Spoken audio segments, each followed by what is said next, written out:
Hello guys, શાક બનાવવું હોય અને શાક બનાવવા માટે આઈડિયા ના હોય અને સાંજના સમયે રસાવાળું શાક ખાવું હોય તો આ રીતે જરૂરથી બનાવજો।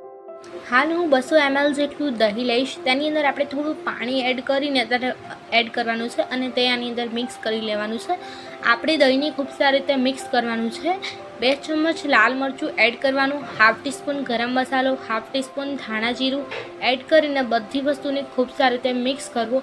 આ આપણા શાકનો ઇમ્પોર્ટન્ટ પાર્ટ છે, તેથી દહીંને ખૂબ સારી રીતે મિક્સ કરી લેવું। ત્યારબાદ આપણે તેની અંદર મેગી મસાલા એડ કરવાના। 1 ટેબલસ્પૂન જેટલો હું મેગી મસાલા એડ કરું છું।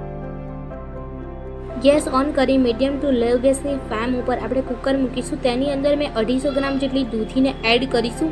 ત્યારબાદ એમાં 1 ચમચ લાલ મરચું, હાફ ટીસ્પૂન હળદર, હાફ ટીસ્પૂન ધાણા જીરું, સ્વાદ અનુસાર મીઠું અને 1 ચમચ તેલ એડ કરીને બધી વસ્તુને મિક્સ કરીશું અને 250 ml જેટલું પાણી એડ કરીને તેમાં 3 વિસલ થવા દઈશું। તમે જોઈ શકો છો કે આપણે 3 વિસલ પછી શાક રેડી છે। તેને આવી રીતે ચક્કુની મદદથી ચેક કરીશું તો દૂધી બરાબર વફાઈ ગઈ છે। એક પેન ઉપર આપણે 3 મોટી ચમચી તેલ અને રાઈ એડ કરવાની છે। રાઈ ફૂટે ત્યારબાદ તેમાં લીલા મરચાં, 1 ડુંગળી અને મીઠા લીમડાના પાન એડ કરવાના છે અને લસણની પેસ્ટ એડ કરવાની છે અને બધી વસ્તુને ખૂબ સારી રીતે કૂક કરવાની છે।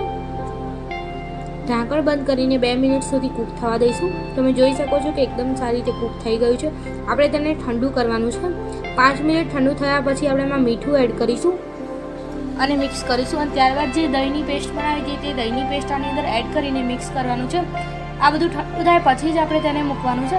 હવે આપણે તેને ગેસ ઉપર મૂકીને 2 મિનિટ માટે કૂક કરીશું અને પછી જે દૂધી બનાવીને રાખી હતી તે આની અંદર એડ કરવાની છે।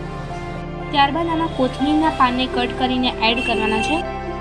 પછી આપણે આને ખૂબ સારી રીતે મિક્સ કરી લેવાનું છે અને આપણે તેને ઢાંકણ બંધ કરીને કૂક કરવાનું છે। 4 મિનિટ સુધી કૂક કર્યા પછી તમે જુઓ કે આપણું શાક એકદમ મસ્ત રેડી છે।